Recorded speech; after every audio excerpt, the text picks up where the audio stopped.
what you see coming at me, that's them. They don't go any higher from where they're at now. That's them.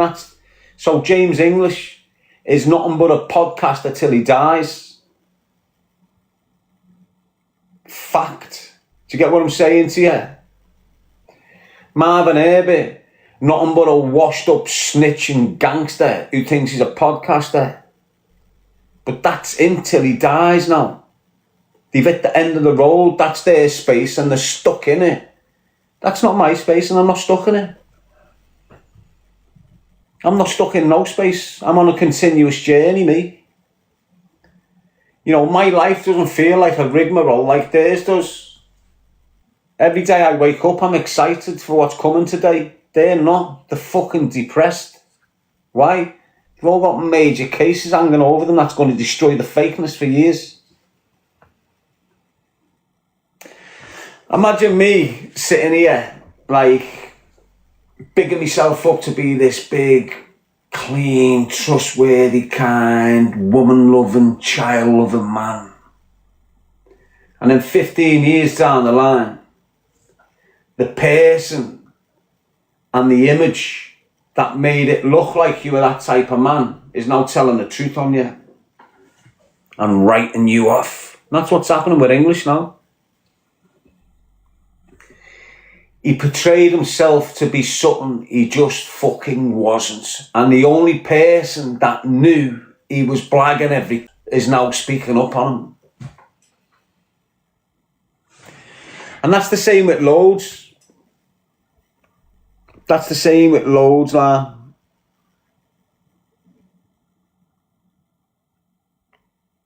Loads of them are like that. Portraying themselves to be something on social media that they're fucking not. And the only person that can tell you is the girlfriend. And what they'll do, they know that. So what they do, they go out the way to make sure that the girls won't squeal on them. I'm loving all these dynamics, you know, where you're getting experts coming out. It's been happening to me. You know, they've been trying to do it to me for time. They've been trying to get on to Laura's mum now for a good year. You see Laura's mum, Lady G baby. They've been working on her for a good year. Slipping in her DMs. Darren's banging her behind your back. Darren's doing this towards you. Darren's doing the constantly going at it. Do you understand what I mean? If there was any truth about it, she'd probably fucking... But what happens is, they break them down that way and then get them suspicious about you. So now your trust issues are kicking in, not because of anything you're doing, but because people are messaging your bird. And because your bird thinks she's getting told secrets about you, she's not telling you about the person that's telling her the secrets on you. So now you're in a mad situation where your bird's suspecting all mad shit about you and you've done fuck all wrong, but she's not telling you someone's poisoning her towards you. So now you start going at it because you're suspect. You can feel a vibe. Now you start not liking the vibe. Now you start saying, I'm feeling something dodgy, don't want to be with you. Now, the 2 years' work that they put on it now comes into play because she starts believing. Who are you seeing behind me back? You've been with her. It all starts coming out. You know, instead of like your bird getting a message, your relationship's built on trust. Your bird gets a message which is indicating a wrong. Your bird comes to you and goes, listen, I've had this message. You've got the opportunity to look your bird in the eyes and go, it's bullshit, love. Ignore it. I've warned you about this. When your bird doesn't put it on you in a trust thing, fuck her off. Why? Because she's not trusting you. And if someone doesn't trust you, you as sure as hell can't fucking trust them. Fact. Yes, Emma, but that's what they do. They'll work on you. So if you're a lad or if you're a girl and you're in a relationship and everything's going fucking great, but all of a sudden you've got rats messaging you, Understand the dynamics. Go and ask your fucking loved one. Don't sit there trying to catch him out in the act, moving mad, acting suspicious. Why? Because if he's a genuine kid and he's not doing shit to you, he'll pick up on it and then he'll start reacting to it. And if he sees you acting suspicious and all this around him and he's done fuck all, he starts thinking, and once he starts thinking, you can't stop it. Once he starts thinking she's behaving like this because she's doing something behind my back, once he's got that seed, then you're fucked. What you've got to do as soon as you get an evil piece of shit, might be a friend who's not in a relationship and she's looking at you jealous and envious fuck because you're secure with this man, plotting family, plotting kids. All of a sudden you're getting these little insinuations that people are talking about your fella, saying you seen him with him down there. All this shit is to just fuck you up. Jog them on. If you know your fella good enough, if you know your girlfriend good enough, use your intuition. Use your intuition. You know if that cunt's doing something behind your back. You know, you can feel it. Go with it. Don't let anyone strengthen it. Because you can have a thought that's wrong. And if you've got people in here strengthening that thought that's wrong, well then you're fucked, aren't you? Surely she didn't believe the shit about you, says Shell J.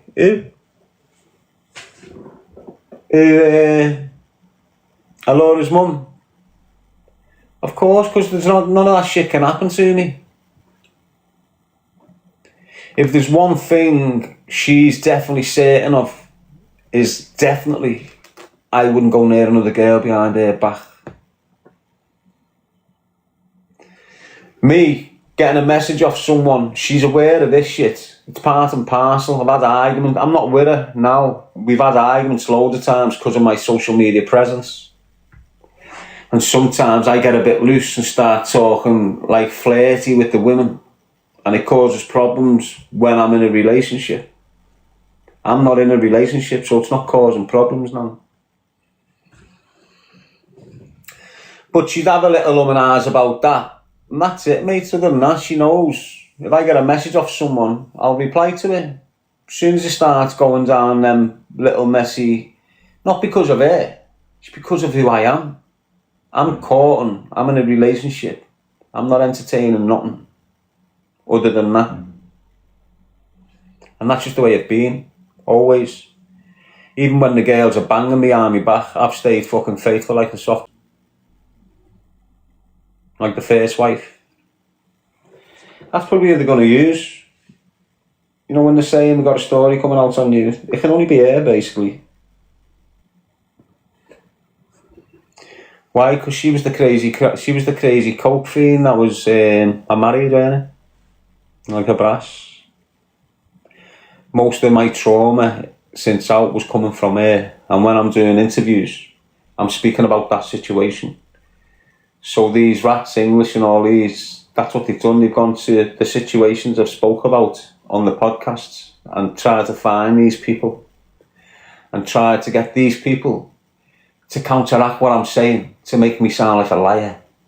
That's the whole incentive. Are you divorced now? Yeah, I got divorced years ago, mate. Well, she wouldn't divorce me. She wouldn't divorce me for fucking years. So within 6 months of me marrying her in prison, I'm already looking to divorce her. Why? Because she's gone missing. So she's married me and fucked off. Not answered phones, nothing, just went missing. So I'm trying to divorce her. But you'd have to wait 12 months to file for an annulment. So as soon as the 12 months was up, I'm still in jail, still trying to get a divorce. I've paid 2.5, 3 grand up to now, sending people round with paperwork, because they've got to give her the paperwork in her hand, and if she doesn't accept it, well then it doesn't go down. So now, for some reason, I'm having to pay I'm paying a court and they're employing people to go and sit outside this bird's address with the paperwork. 9 till 5, a couple of days a week I'm having to pay until they can give it. Eventually, she's got social services and all that involved in her life through her previous relationships with a previous fella who's a gangster from Park Road.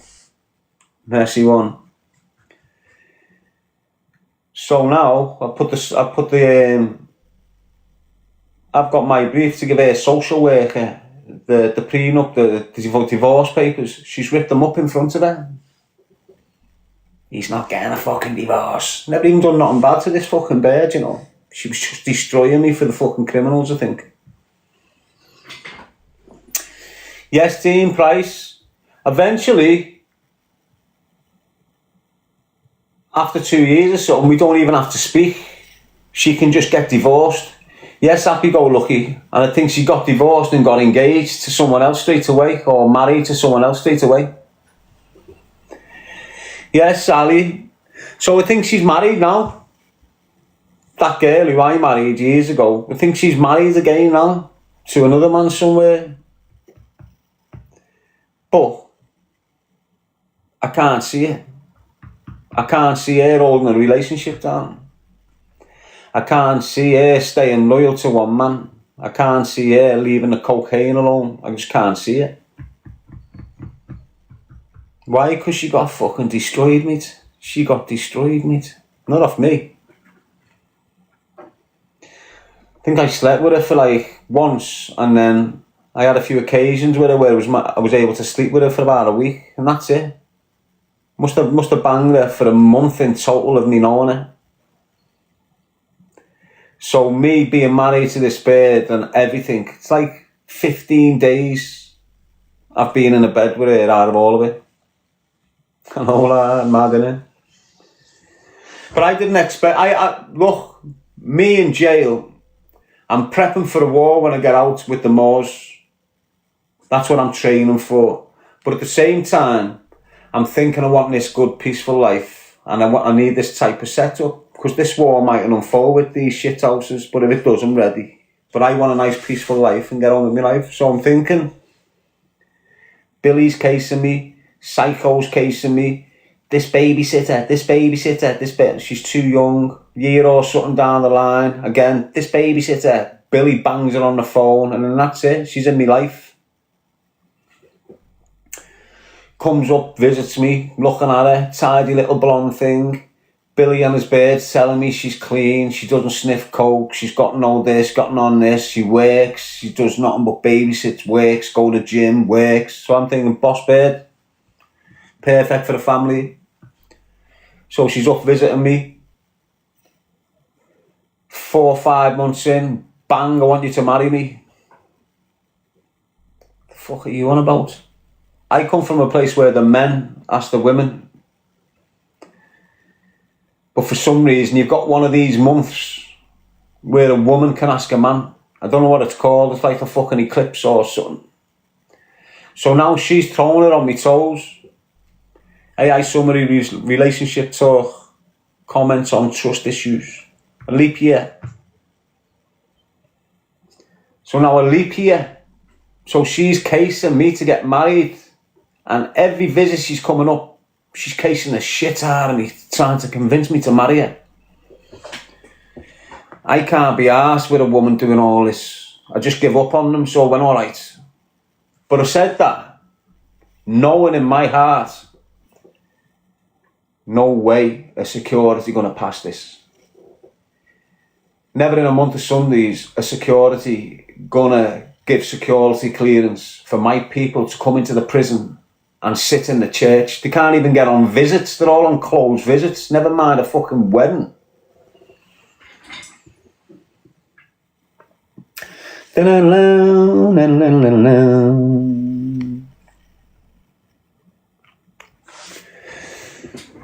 So now I've said yeah and forgot about it, thinking she wouldn't. I'm not pursuing it. She was expecting me to go to the priest and start getting the ball rolling in the prison, but I never. Fuck that. I think I'm getting married. So I'm thinking she's convinced me now. And I've just said, yeah, she's bailed.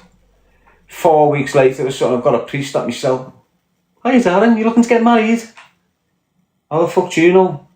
Oh, your fiance's wrote to us asking for permission to get married in the chapel. I said, oh shit, yeah. Alright then, you fuck. Straight up. But I've still got a bit of hope. Security, they've got to do their checks fucking first, I'm convinced. Notorious Darren Gee, Mapper 3 Tier 4, can't get shit done for security reasons. They're not letting that happen. 2 weeks later, I had security. Just to let you know, Darren, you've been cleared to get married. It's on this date. I'm just getting shit. Got on the phone. Hey, Darren, we've been given permission to get married. That's right. Now I'm just trapped in this situation. So now I'm just getting fucking married. I don't really want to get married. Only wanted to go and get married to get a parcel in the chapel, to be honest. So anyway, I marry this. She comes up, gets a grand dress, 2 grand dress, whatever the fuck it was. Everyone's looking great. There's a parcel there, but I swear it can't be arsed risking me parole. Got all parole and shit coming up around this time. She fucking bails. That's it, she's gone 6 months. Where the fuck are you? Not even answering the phone, trying to locate it, just nothing. What does she do? Fucked off to Marbella, become a brass. Who for? Fake Bake. Who owns Fake Bake? Sandra Vaughan. You all know Sandra Vaughan, is, don't you? Yeah, the one who runs the Kinahan business, MTK Global. Start screaming on drug dealers. Start screaming about the Kinahans now. Why? Because they're trying to get me shot up in this. Terry Matthews takes bloke's name off his shorts. Why? Because I'm screaming about Craig Barker and the Kinahans in the same sentence. Do you get what I'm saying? Terry Matthews chose his fucking loyalty there, and it was to the Kinahans. And that's what happened with loads of them. All of them. Do you get what I'm saying? And when you think about Terry Matthews, when Craig's being shot up, and I'm trying to get Craig to the hospital, the cars broke down. The Galaxy that we was in when the gunmen came, shot the 3 of them up in it and never got me. So I've jumped out, got in the driver's seat, trying to get them to the hospital. The cars broke down. The car behind me was that Terry Matthews' sister. Now listen to this. That Terry Matthews' sister at the time was with a fella called Tony Judge. I've got out of jail years later. Tony Judge is providing a firearm to the gunmen that tried to kill me on my ma's step.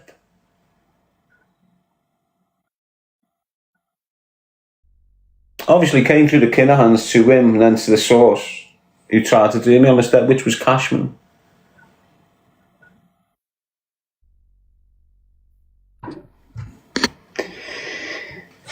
So in 2004, when they've all tried to kill me, everyone thinks it was just Willie Moore and his little outfit, when in reality I had 4 or 5 firms in the city pissing the same pot to get rid of me.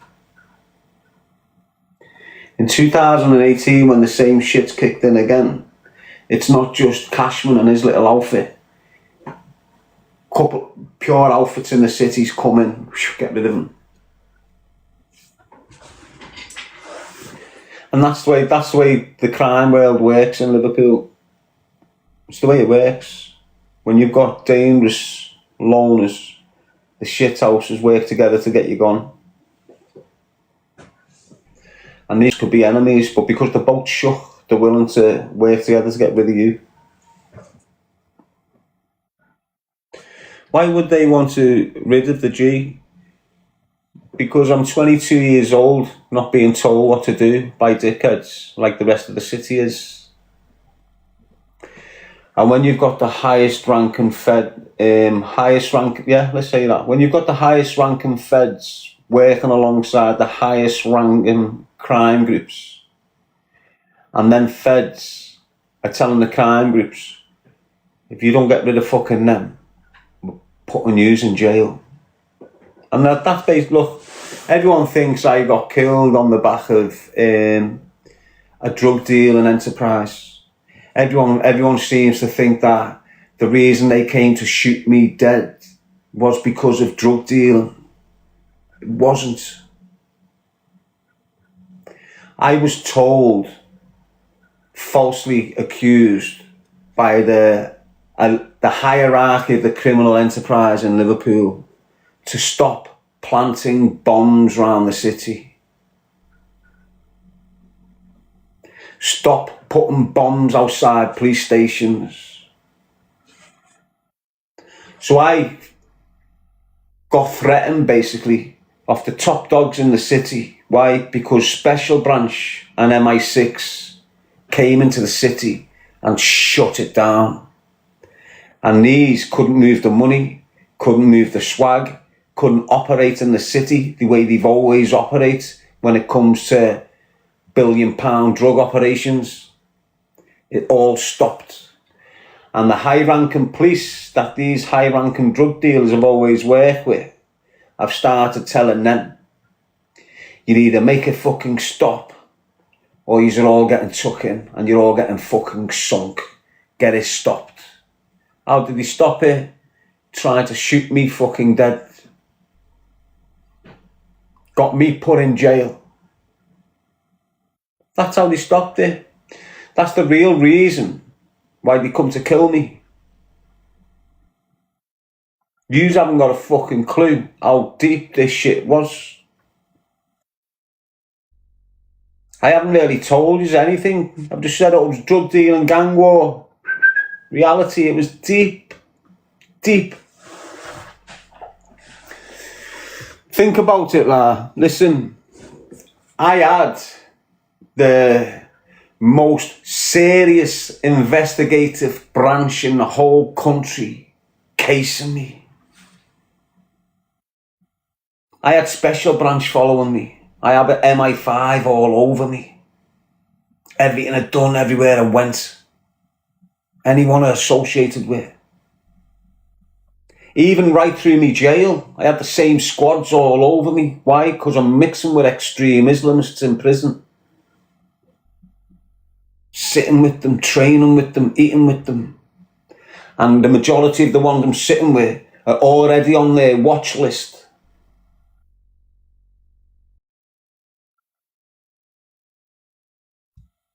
I'm not lying, this is just how it is. Look, I never done fucking none of these IEDs. Because that's what they was. Improvised explosion devices. I never done none of them. But for some reason, I got blamed for them all. Never arrested. Never took and interviewed. Never questioned on them. But always persecuted behind the scenes because of it. Everything ruined on me when it comes to the system. Anything they can use the system against me with, they use it. And it prevents me from networking, prevents me from establishing a team around me. That's basically what it does.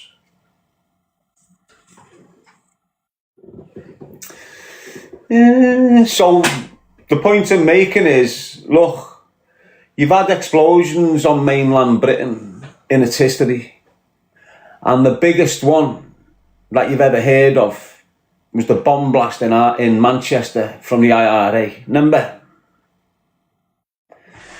Now that was the biggest bomb blast in the Troubles. Now you had the ceasefire, and there was no more bomb blasts in the country until you had them in a train station in London. You had the terrorist attack in the train station in London. Within a week of that terrorist attack in London, which is at the MI5 and the Special Branch swarming all over it, you had a car bomb planted outside the 0151 nightclub in the city centre of Liverpool. and it's gone off.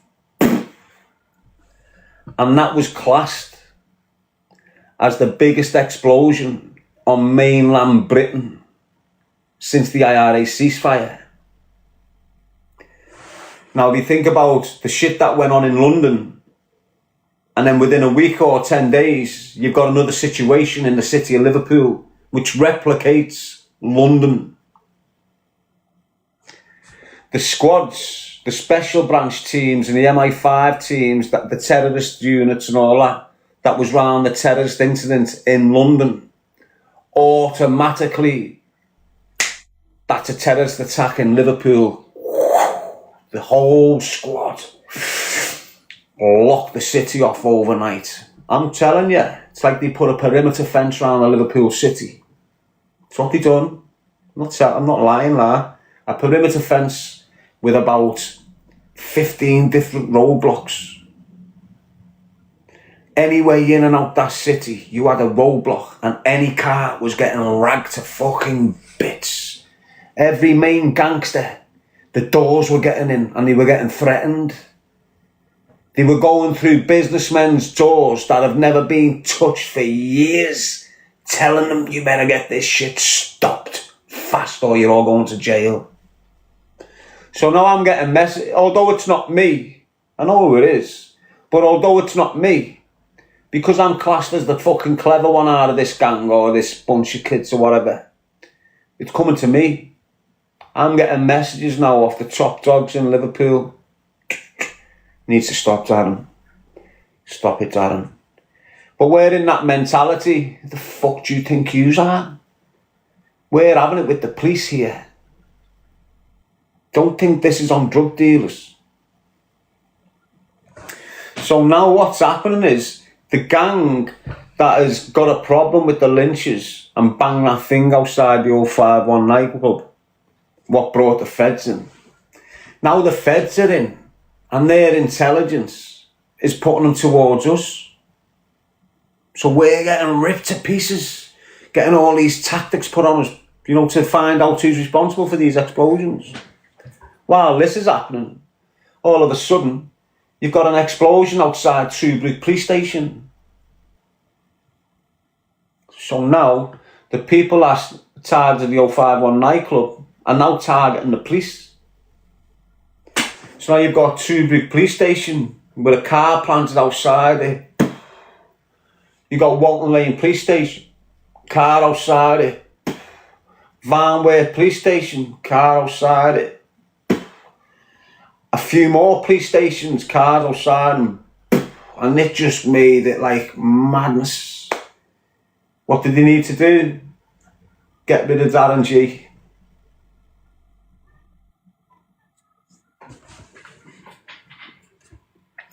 Hey, somebody saying truth-telling discussion, join the club. Good on you, mate. And I say, look, you can go and read it. Go and read up on it. It won't mention me in there. Why? Because it had fuck all to do with it. I know everyone that was involved in the situation. But I was too clever to get myself involved in it. That war with the 051, the Lynches and the Richardsons and Pancake Taylor and Lee O'Reilly and all this, that was fuck all to do with us.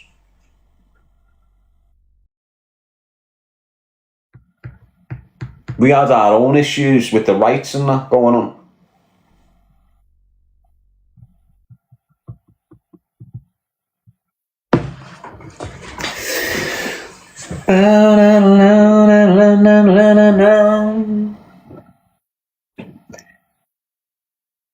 So, and since then, I've just not been left alone by the feds. Mike's been classed as a threat to the state. When I've gone into my prison sentence, they've put me on map of 3 tier 4. Why? Not because of my conviction or my previous offences. Because of the intelligence. And they wouldn't tell me what the intelligence was until 12 years later, when I've got an oral parole hearing and they didn't want me to get me parole So they've come out and started screaming. So look, right through my jail, I've been getting treated different than everyone. Like I'd settle in a jail, and then within 12 weeks of me being in that jail, I'm gone. And I used to always think, why the fuck are they always shipping me? Because no problems, me. And I'm not a protection, I don't even go down that fucking line. Do you get what I'm saying? But they were shipping me every 3 or 4 months. And I didn't get to understand till 6-7 years later that Merseyside police have been ringing OMU departments, telling them to move me. That's not meant to happen, you know. Outside police are not meant to fucking ring the OMD department in there, or the security department in prison and go, where we've got intelligence, that blah, blah, blah, blah, move them. And they're just shipping me on the word of the police. No home office, no recategorisation process. Police ringing up, I'm getting shipped. Mad, innit?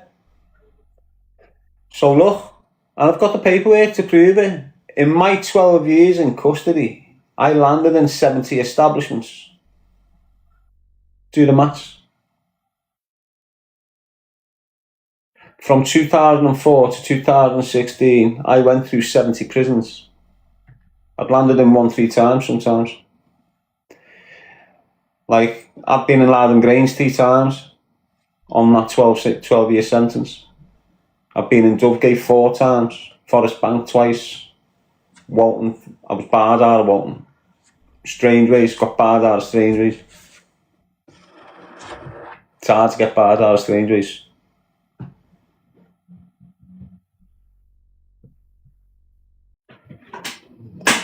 So look, honest to God, so you're seeing, so when I went into custody in 2004, I was on remand for 2.5 years. 2 years, 8 months I was on remand for. I'd done 6 months in Walton, and then got kicked out security reasons, and ended up in Strangeways. And then I was in Strangeways on remand for like 2 years. 2 years on remand. So for them first 2 years of my sentence, I'm in 2 prisons. As soon as a sentence, mate, I'm just on 3 or 4 prisons a year.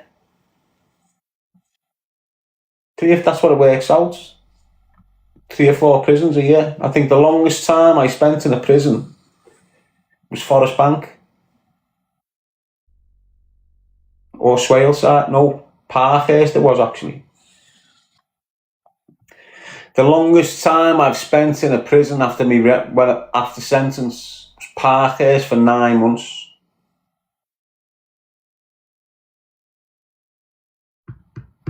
Nine months. The longest time I'd done in a prison. Done about 9 months in Swaleside as well. What was the best prison? None of them. All the same. All prison is, right, is the best way I tell people how jail is. Have you ever been in a queue? Like, have you ever been in the job centre queue? Have you ever been in like a job centre queue, or a social benefits appointment and you're in a queue, or you've been in a fucking dentist room and you sat there for 4 hours waiting to get see the dentist? That's what it's like for years, that feeling.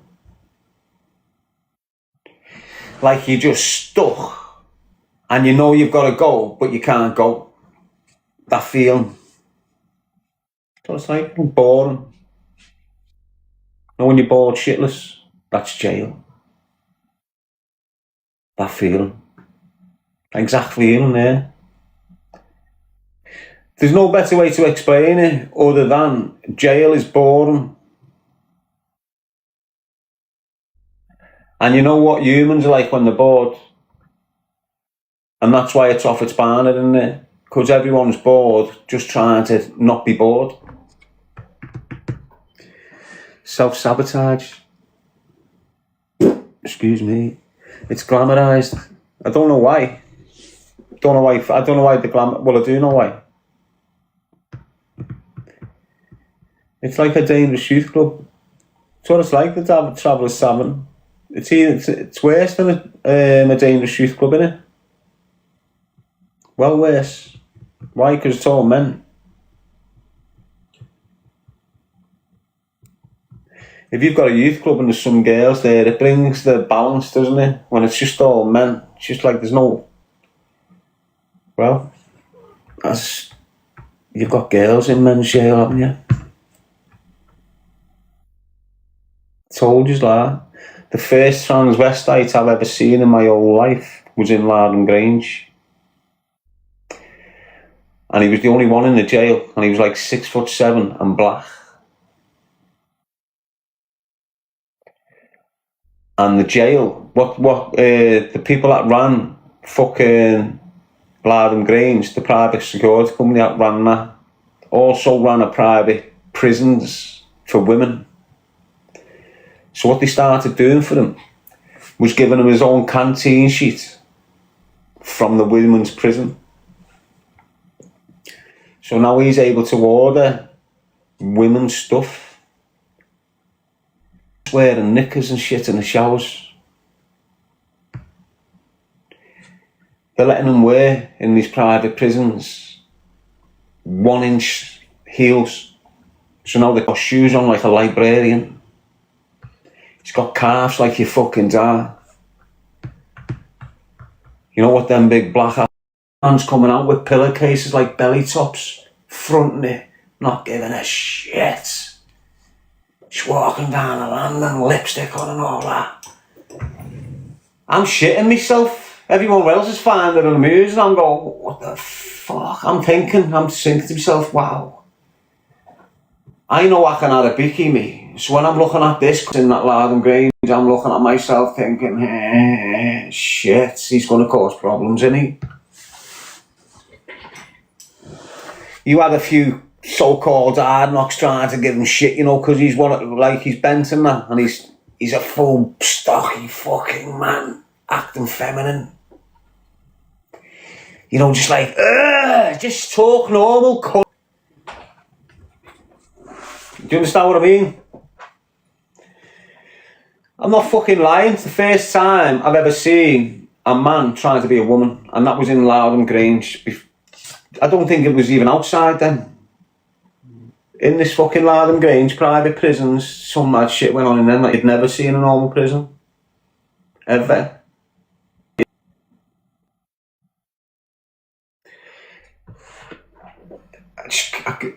Just thinking about him was making me fucking sick. When the more I think about it, the way he was acting. He's about 6'7", the cunt. Big, massive bastard, wearing like skirts and shit. But it'd be the acting. You know, like the gay stuff. Oh, who are you talking to, boy? I'll fucking kiss you. No, this is what he's doing on the landing. Shut up, I'll come in your cell and suck you off. I'm just like, the fuck, you got all these little half-breeds buzzing with it. I'm just looking at them thinking, you fucking...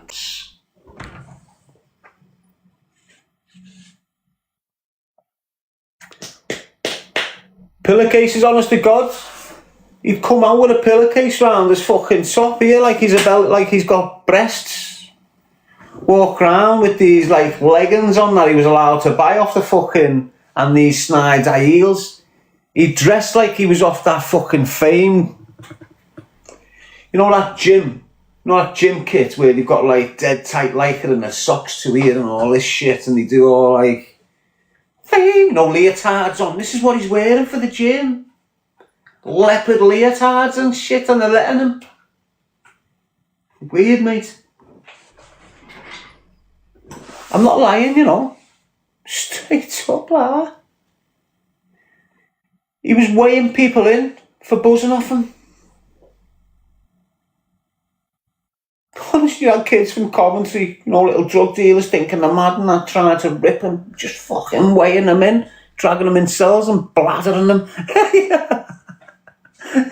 Little hard knock from Coventry like that, fucked for the rest of his jail. Why? Because you're just being had off by a tweet. Don't even think you're hard.